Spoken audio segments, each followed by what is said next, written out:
Hello, my name is Robert Allen, and as you look forward to the next 12 months of your life, why don't you start as if it's going to be a brand new year, no matter what day of the year you start. These next 12 months are going to change your life. These next 12 months, you're going to break through to a new you. Break through to the kind of life you've always wanted to live. And I'm going to teach you 6 habits I think that will be extremely helpful to you as you break through to a new life. Number 1, you need to focus on what I call the critical few. You've heard the principle 80-20. The 80-20 principle really summarizes everything you see in life. 20% of the people get most of the things done in life. 20% of the sales happen with the 80% of the sales happen with 20% of the people.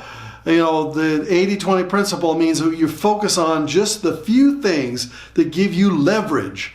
Because if you just do a few things, the ones that are key, the ones that give you leverage, you do those few things every single day and you get massive amounts done. If you focus on the 80%, if you focus on the things that don't give you lots of leverage, then you get a lot of activity. You get overwhelmed with lots of stuff to do. I'd like you to really decide that what are the 20% of the activities that'll give you 80% of your results, and do those things first. If you do them first, then you have a massive amount of activity and a massive amount of results every single day.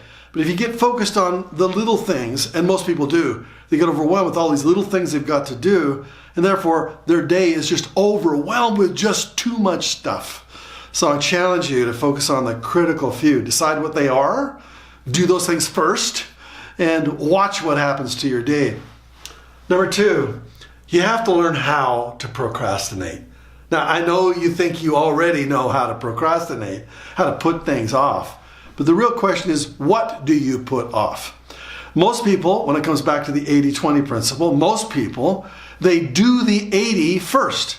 They do those little things first so they can clean the deck, so that the deck is clear for them to do the really hard things. Well, what happens is they get so cluttered with all the little things that they really don't get anything done. So I'm going to ask you to procrastinate. Yeah, literally, the most successful person you know is a procrastinator, is a master procrastinator, because they take the little things and they do them later. They push them off. They procrastinate them. Really successful people, they do those things that are really important, and they do them with a sense of urgency.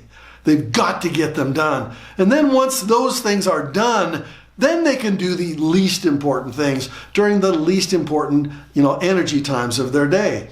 So you have to learn how to procrastinate. Yeah, the greatest amongst us are the greatest procrastinators.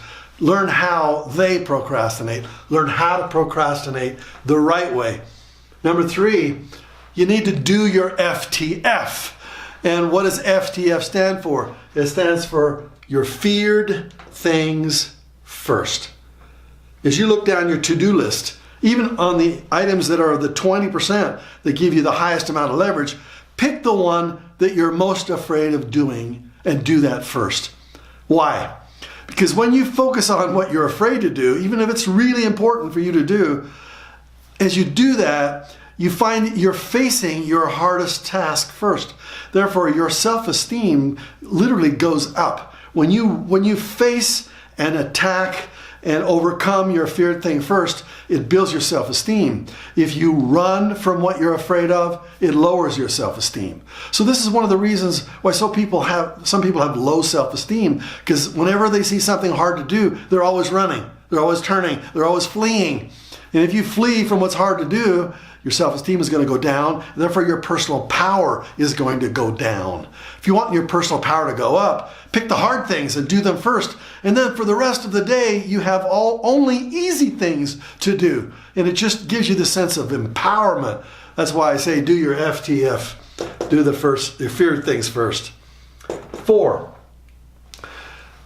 the real successful people amongst us, they do their ritual. They do a daily preparation activity. As my mentor Stephen Covey used to say, you need to do your private victory.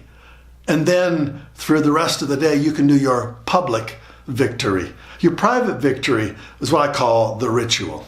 And during the ritual, you do those things that prepare you to step onto the stage of life. You do those things, the meditations, the prayers, the reading of sacred words, the pondering, the planning, the preparing yourself so that when you're ready to do the actions of the great days, that you're ready to face them, you're ready to do them. All successful people have a ritual, things they do on a habitual basis every single day. You ask anyone you know who's really successful about their daily, and I call it ritual, but they might have another word for it, a power hour or whatever. But they almost all have this set of habitual things they do every single day. What I'm going to ask you is, what is your habitual ritual? What are the things that you do to prepare yourself? Because if you do, you're ready. And that's why you score so much more, because you put in the practice time to make it good. Number 5, I want you to write down 3 kinds of activities every day. First, I want you to go out into the future, 5 years into the future, and imagine your ideal life. How do you really want it 5 years from today or sooner? How do you want to earn income? How do you want your relationships to be, your body, your free time? What are the ideals that you dream of? Because dreams drive action. If you don't have strong dreams, then when the hard times come, you are not usually able to push through them because there's nothing that pulls you through the hard times of life. So I like to design my life into 3 chunks of activities. There's what I call the ideals. That's 5 years from today. What do I want? Then I break that into 1 year, and I call them dones. During this 1 year, I need to get certain things done. And I don't set goals for myself. I set dones. The difference between a goal and a done is goal is something you hope for, you wish for, you plan for. It's kind of wishy thinking. It comes from a very different part of your brain than when you set a done. What I mean by done is when you give your word that this will be done, that you don't have to doubt or wonder or worry about it, that it's just something that is so important to you that you'll put it first and you'll get it done. You know, there's so many things you can do this year. You could travel around the world. You could do a million things you could do. But will those things take you towards your ideals? If you break down your 5-year ideals into your 1-year dones, will anything you do today take you towards your ideal? If not, then it takes you away from your ideal. In other words, when you choose between the 2 activities of your day, could I do this or could I do that? You ask yourself a question, will this take me to my ideal? And if it doesn't, don't do it. If it does, do it, and do it now. It's what I call the done attitude. When you have a done attitude, it's like, this is so important to me that it's already done in my mind. That it's so important to me that I get it done today, that I work on it today, so that eventually it will bring me this year to having 1/5 of the way toward my ideal. Now, what's a must? A must is something that will lead you to a done. And a done is something that leads you to an ideal. So must is what must I do today that will lead me to my dones for this year, that will lead me to my dreams of what I really, really want. In other words, you can do anything you want today, but there are things you must do. If you don't get those musts done, then your dreams are probably going to be pushed further and further and further into the distance. That's why I call them musts. I don't call them your to-dos. I throw away your to-do list. Create a very simple, what I call a must list.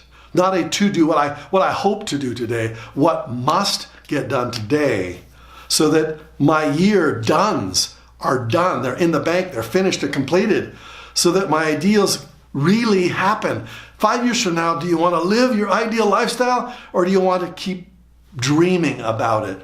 I think it's time that you lived it. And that's why I've changed the vocabulary. I've changed the thinking about planning, about doing your normal organizations, your normal scheduling. I call them musts today, dones this year, ideals 5 years from now. And finally, When you read the words of Churchill, when you read the words of Warren Buffett, when you read the words of Steve Jobs, they all have the same kind of languaging. They say you have to say no to lots of things. Because if you want to get great things done, the little things, those little yeses, you have to say no to them.